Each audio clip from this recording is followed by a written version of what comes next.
A man sits quietly beneath the same tree he has passed every day, but this time he feels something unfamiliar, a soft ache behind the heart. He wonders aloud, "Why does it feel like someone is missing, though I do not know who?" Not far away, a woman watches the mist roll over the mountains and feels a similar longing, as if her soul is listening for a voice that hasn't spoken yet. It's not desperation. It's not loneliness. It's a quiet, unexplainable pull towards something or someone. In the stillness between their lives, a question lingers. Is there someone out there meant for me? But Zen doesn't answer with names or destinations. It answers with stillness. And in that stillness, it whispers, what you are internally, you attract externally. We often believe that love is something to be acquired, earned through effort or stumbled upon by fate. But in Zen teachings, the soulmate is not a prize. They are a mirror. They do not arrive to complete you. They appear to reflect the truth you have come to see in yourself. The question, where is my soulmate, assumes separation. But what if there is no distance? What if what we seek is already connected to us, just waiting for alignment? This story doesn't begin with a search through crowded rooms or dating profiles. It begins with a journey into the forest, not to find someone, but to lose everything that stands in the way of seeing clearly. A lone traveler enters the forest not to look for love, but to untangle from illusion. Every relationship before this one had left behind a sense of incompleteness. Faces came and went. Conversations faded. The connections never anchored, as if something deeper had not yet been touched. Frustrated, the traveler sits beside a stream and cries out, "Why does no one feel like they belong to me?" An old sage, resting nearby, responds not with sympathy, but with precision. "Do you belong to yourself?" The question lands not as comfort, but as disruption. For in Buddhist psychology, the path to love begins not with the search for another, but with the deep, sometimes uncomfortable returning to oneself. The self we avoid, the hurt, the regret, the shadow we try to bury, is often what shapes our relationships. Until we sit with our own suffering, we repeat it with others. Love is not withheld from you. It is filtered through you. What is unexamined within becomes distorted without. And so, the traveler is asked not to search, but to still, not to chase, but to understand. One morning, after weeks of silence, the traveler encounters another presence in the woods. No words are exchanged, just eye contact, stillness, a subtle awakening, like seeing a forgotten photograph of oneself and suddenly remembering something essential. Who was that? The traveler later asks the sage. That, the sage says with a knowing smile, was your mind. In Zen, we are taught that the world is not encountered directly. It is perceived through the mind's lens. Every person we meet, every feeling that stirs, is shaped by our internal state. When the mind is turbulent, relationships are stormy. When the mind is peaceful, love arises like a reflection on still water. Your soulmate does not arrive because you've perfected your outer self. They appear when your inner life no longer resists stillness. They are not summoned. They are recognized. The modern mind is obsessed with the pursuit of love. Apps, strategies, lists. We chase love as if it is a destination to be found. But Buddhist teachings remind us, the tighter we grip, the further it slips away. Craving distorts. Grasping blinds.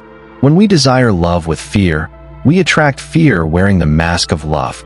The traveler begins to understand that the real practice is not in the finding, but in the releasing. Letting go of the idea that love must look a certain way. Letting go of the belief that someone else will soothe every wound. Zen teaches us that surrender is not failure. It is clarity. To abandon the chase is to make space for the natural to arrive. When the soul no longer clings, it begins to call, not with words, but with vibration. Not with noise, but with presence. The path to a soulmate is not paved with romance. It is carved through introspection, forgiveness, and quiet courage. The traveler learns to live simply. Mornings begin in silence. Evenings end in reflection. No messages wait. No distractions chase. Yet peace begins to bloom, not from excitement, but from the quiet satisfaction of just being. Love does not enter to fix you. It enters because you are already whole. And in that wholeness, it finds harmony. As the Buddha taught, the heart that clings suffers, but the heart that lets go becomes light, and in that lightness, love flows toward it. But the mind does not surrender so easily. Just when peace begins to bloom, fear often creeps in, like shadows returning at dusk. The traveler, once calm and content in solitude, now begins to sense a presence drawing near.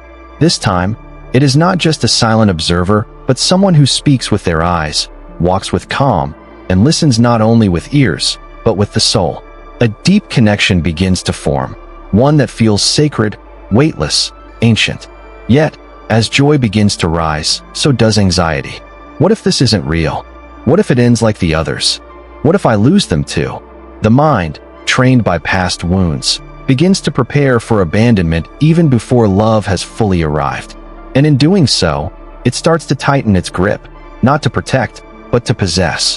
One evening, as the sun drips behind the treetops, the traveler notices something shift. The presence that once felt so near begins to fade, not out of disinterest, but like mist dissipating when the air becomes too hot. Panicked, the traveler returns to the sage, heart heavy with confusion. Why does love slip away just when it feels right? They ask. The sage, with eyes like still water, answers, because you grasp. And that which is grasped does not stay. It cannot breathe. Zen does not see love as a chain. It sees it as a current. Try to dam the river, and it overflows or dries up. Let it move freely, and it nourishes the earth. In attachment, we demand certainty. In awareness, we accept movement. A soulmate, if they are truly aligned, does not arrive to be captured. They arrive to walk beside you. Not behind, not ahead, not in shackles, but in shared presence. When fear dictates your love, the soul retreats. Not because love is false, but because fear changes its shape. It turns joy into tension, connection into transaction, love into control. The Buddha once said, "From attachment springs fear, from attachment springs sorrow." Fear is not the end of love, but it is often the end of peace within love. The traveler begins to understand, it was never about the other person. It was about the space within. True connection does not bloom in a mind crowded with expectation. It blooms in a soul that has made room. Room for freedom, for change, for the natural rhythm of give and receive. And so, the traveler no longer waits. No longer watches for signs. No longer hopes for return. Instead, they sweep the leaves each morning, tend to the garden each afternoon, and sit with the stars at night, not in waiting, but in presence. It is then, without planning or prediction, that a familiar figure walks the path once more. The same path where eyes once met in silence. But this time, something is different. There is no rush in the heart. No ache, just peace. The soul no longer yearns. It recognizes, not because it lacked, but because it now overflows. Many believe that a soulmate is someone out there in the world, a missing half, a perfect match, a destined encounter. But Zen asks, how can you find what was never lost? Love, when it is true, does not come to fill a hole. It arrives because wholeness has already been born. Your soulmate does not arrive to answer your emptiness. They respond to your fullness. They are not the solution to your loneliness. They are the echo of your becoming. Before love arrives, it often feels like a long season of silence. There will be days when solitude feels heavy, when you wonder if your readiness will ever be noticed, when you mistake your inner stillness for being forgotten. But that season is not wasted. It is preparation. In Zen, even the waiting is sacred. The path is not a shortcut to union. It is the transformation that allows union to be possible. As the traveler walks alone, they begin to walk differently, not hunched in sorrow, but upright in mindfulness, not scanning the forest for a companion, but greeting the present moment like an old friend. One day, under a crimson sky, a breeze brushes their cheek. A bird sings, and nothing changes, except everything inside. There is no longer a need for another voice to affirm their worth. No hunger for affection. No desperate prayer for love to arrive. And that is when love appears, not with fanfare, not in lightning, but as presence. Two souls sit beneath the same tree, not to complete each other, but to share the shade.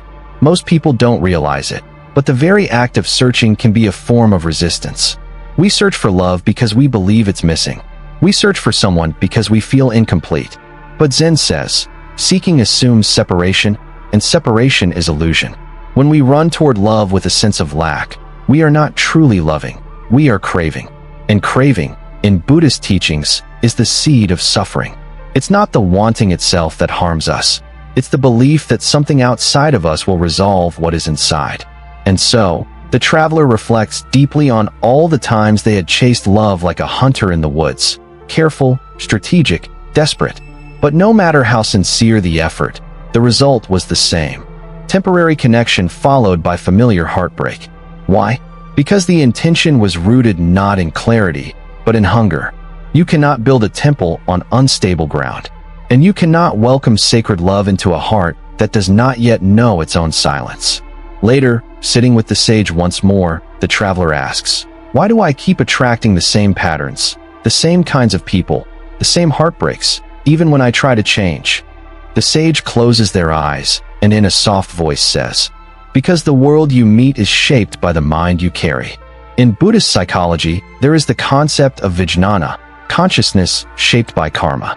Not karma as reward or punishment, but karma as repetition, as unconscious momentum. If the mind is carrying the residue of betrayal, it will find betrayal in others. If the heart has not yet healed abandonment, it will attract those who abandon. These are not curses. They are patterns. And patterns don't change with new people. They change with new awareness. A soulmate does not erase your karma. They meet you when your karma has ripened into presence, when your lessons have been integrated and your energy no longer calls out in confusion, but radiates in clarity. The traveler learns that the heart must be steady before it can share peace. Just as you cannot pour tea from a cracked cup, you cannot share authentic love from a fractured soul. So they sit more often. In the early mornings, they face the rising sun not with questions, but with breath. At night, they walk beneath the stars and smile, not because they found someone, but because they found something far more precious: alignment. Love is not absent in solitude. Sometimes, it is most alive there. Because solitude offers what few relationships can: the gift of self-recognition without distortion. Zen meditation, or zazen, teaches the practitioner not how to escape life, but how to see it as it is. To sit without distractions. To witness thoughts rise and fall. To watch the ego scream and soften. And through it all, to remain still. It is in that stillness that the traveler begins to meet themselves, truly, fully. And in meeting themselves, they realize they were never alone.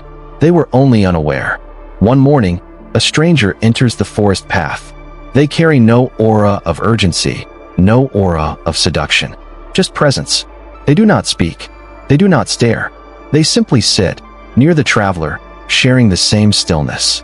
And yet, in that quiet, something ancient awakens, not the rush of romantic fantasy, but the peace of recognition. Not, "You complete me," but, "I see you, and in seeing you, I see myself more clearly." There is no performance, no strategy, just truth. When nothing is demanded, everything becomes possible. And it is here, in the center of this moment, that the traveler understands, this is not the climax of a story. It is the continuation of practice. Love is not an event. It is a path. It does not fix. It reflects. It does not save. It supports. It does not promise. It simply is. But even in this beautiful unfolding, the teachings remain clear. Love must not become another disguise for attachment. The traveler remembers the past, how connection once turned into possession, how joy became fear, how love was diluted by control. The sage's words return like echoes. The tighter you grip, the faster it slips. Love, when held too tightly, suffocates. When demanded, it retreats. Zen reminds us, the goal is not to own another, but to walk beside them freely. When fear returns, and it will, it must be met with awareness, not reaction. The moment we begin to require someone else to fulfill our needs, we've placed a chain around what was once a beautiful, living connection. Real love cannot be forced. It must be allowed. The heart must trust itself before it can truly trust another. Time flows gently now. Seasons come and go without urgency. The traveler no longer counts days. They no longer wait for signs or symbols. Their life has become a practice, not of preparation for love, but of presence within love itself. And then, without ceremony or warning, it happens. A familiar figure walks the same forest path. Not hurried, not seeking, just there. They see each other. They pause. and something stirs, but not like before.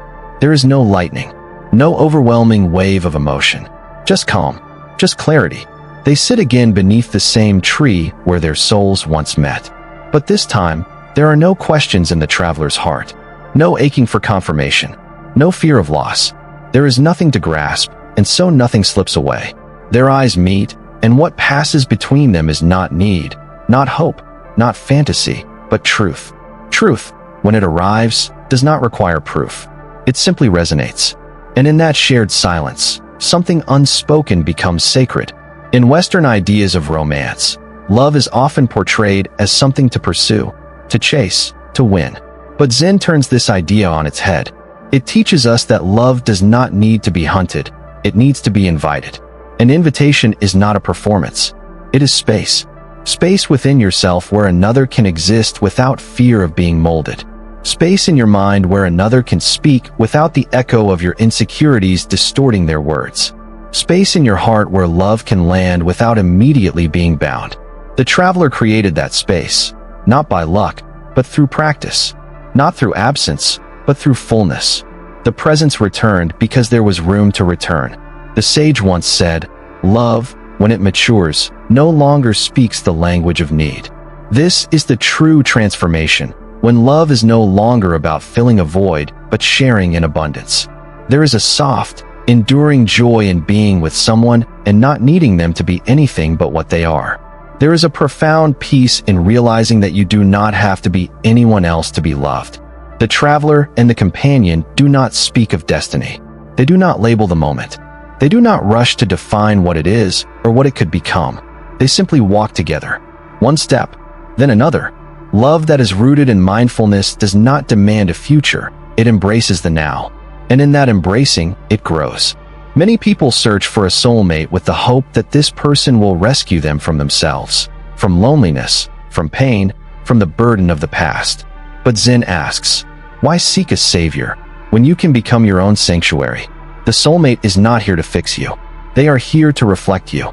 If you meet them before your healing has begun, you may not recognize them. Worse, you may distort them. But if you meet them after the fire of awakening has burned through illusion, you will know. You will know because you won't need them. You will honor them. And when two souls meet with nothing to take, only something to give, that is love in its highest form. That is what the traveler found. There is a profound shift that happens when love returns, but not because it was chased or pleaded for or manifested. It returns because the soul has stopped vibrating with desperation and begun vibrating with peace. And peace is magnetic. When the inner life becomes a calm home, love finds its way to the door, not as a solution, but as a guest. And this time, the traveler does not fear its departure. They do not cling. They do not question. They simply say, "Thank you for arriving. And if you leave, thank you for having come." This is the freedom love seeks, to be chosen, not required, to be celebrated, not possessed. Here is the great paradox. When you desire love the most, it is furthest. But when you no longer need it, it comes freely. Not because the universe rewards detachment, but because detachment is the condition in which love can breathe. Need feels like tension. Presence feels like space. And love, true love, only blooms in space. The traveler did not become worthy of love by earning it, but by shedding everything that blocked it. Fear, expectation, craving, illusion. By becoming whole, they did not attract another to complete them. They resonated with another who was also whole. Together, they were not two halves meeting. They were two full beings reflecting light. So many people ask, how do I find my soulmate? But that is not the question Zen would have you ask. The right question, the liberating one, is this: who must I become to meet them? Because the answer is not in another person. It is in the evolution of your being. When you become rooted in stillness, when you learn to sit with your wounds without rushing to silence them, when your own company becomes as nourishing as the presence of another, then you are no longer searching. You are simply being. And in that state of being, love does not need to be called. It arrives, naturally, gently, without fanfare. The soulmate you meet in that stillness is not just another person. It is the echo of your own evolution. They do not walk into your life as a rescuer, but as a reflection. They arrive not to lift you from pain, but to walk beside you as you carry your truth with grace. And when you meet that kind of love, you realize you did not find them. You became the kind of person they could meet. Our culture sells us a story that the soulmate will look a certain way, arrive on a particular day, say the perfect thing, or stir up cinematic feelings of destiny. But Zen does not deal in fantasy. Zen speaks in quiet truths. And one of those truths is this: your soulmate may not be loud or dramatic or anything like what you imagined. They may not show up when you are most prepared. They may not look like the dream, or speak like a movie character, or even be who you once thought you needed. Because real love does not conform to fantasy, it dismantles it. It asks you to shed your illusions, not decorate them. It reveals that the most beautiful presence is not the one that completes your dream life, but the one who sees you clearly and sits with you in truth. The final turning point in the traveler's journey was not meeting the other. It was meeting themselves. The real soulmate in the story is not the one who walked beside them. It is the one who was waiting within, the self that was once fragmented, now made whole. Before love can arrive in peace, the self must no longer be a stranger. You must look into your own soul and not turn away. You must forgive the moments you settled for less, and bless the moments you walked away from love that could not hold you. You must thank the silence for shaping your strength. Because every time you chose solitude over dependency, reflection over distraction, presence over performance, you were becoming. You were not waiting. You were unfolding. And the one who will meet you at the end of this unfolding, they are not your missing piece. They are your parallel flame. Zen teaches us that true love does not bind. It does not possess. It allows. Because love rooted in awareness is not about ownership. It's about witnessing. To witness someone as they are. To hold space for their growth. To be alongside them without bending them into your shape. Love is not "you are mine."